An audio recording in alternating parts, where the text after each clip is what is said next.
আসসালামু আলাইকুম। আশা করি সবাই ভালো আছেন। আরেকটি ছোট্ট ব্লগ নিয়ে আমি হাজির হয়ে গেলাম। শুরুতেই জানিয়ে রাখি, যদি আপনি আমার চ্যানেলে নতুন হয়ে থাকেন তাহলে চ্যানেলটিকে অবশ্যই সাবস্ক্রাইব করে বেল বাটনে ক্লিক করে সবার আগে ভিডিও পাওয়ার জন্য আমার চ্যানেলের সঙ্গেই থাকতে পারেন। আর যদি আপনি পেজে নতুন হয়ে থাকেন তাহলে পেজটিকে ফলো দিয়ে লাইক কমেন্ট শেয়ার করে আমার সঙ্গে থাকুন। আজকে হঠাৎ নদীর ধার দিয়ে কাটনা ব্রিজের পাশে বেড়াতে বেড়াতে চোখে পড়ে গেল বালুকাটা ডেজার্ট। তবে এই ডেজার্টটি বের হওয়ার সময় ঘাটিনা যে আপনার সিএনবি ব্রিজ আছে, এই ব্রিজের পিলিয়ারের সঙ্গে আপনার ডেজার্টটি বেজে গিয়েছিল। তবে আশা করা যায় যে ব্রিজের কোনো ক্ষতি হয়নি, কিন্তু আংশিক যদি ভালো মতো বেজে যেত তাহলে ব্রিজের ক্ষতিও হয়ে যেতে পারত। তবে তা কিন্তু বাজেনি। পানি কম থাকার কারণে ডেজার্টটি ভালোভাবেই পার হয়ে যেতে পেরেছে।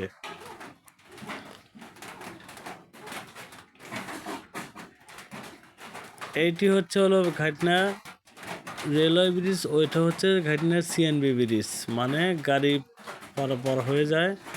আগে এখানে ছিল খেওয়াঘাট, এখন সম্প্রতি আপনার 20 বছর হলো এই ব্রিজটি নির্মাণ করা হয়েছে। এটি 3টি গার্ডারের ব্রিজ, তবে অধিক লোড নিতেও সক্ষম। এই ব্রিজের উপর দিয়ে আপনার বেলকুচি, খামারুল্লাপাড়া, সলব, জামতুল এবং কি কড্ডার মোড় হয়েও আপনি যে কোনো জায়গা যেতে পারবেন। তবে এই ব্রিজটি যদি কোনোভাবে ক্ষতি হয়ে যায় তাহলে কিন্তু আপনার এই এলাকার যে যানবাহনগুলি আছে সেগুলো কিন্তু আপনার কোনো মতেই ব্রিজ পার হয়ে যেতে পারবে না।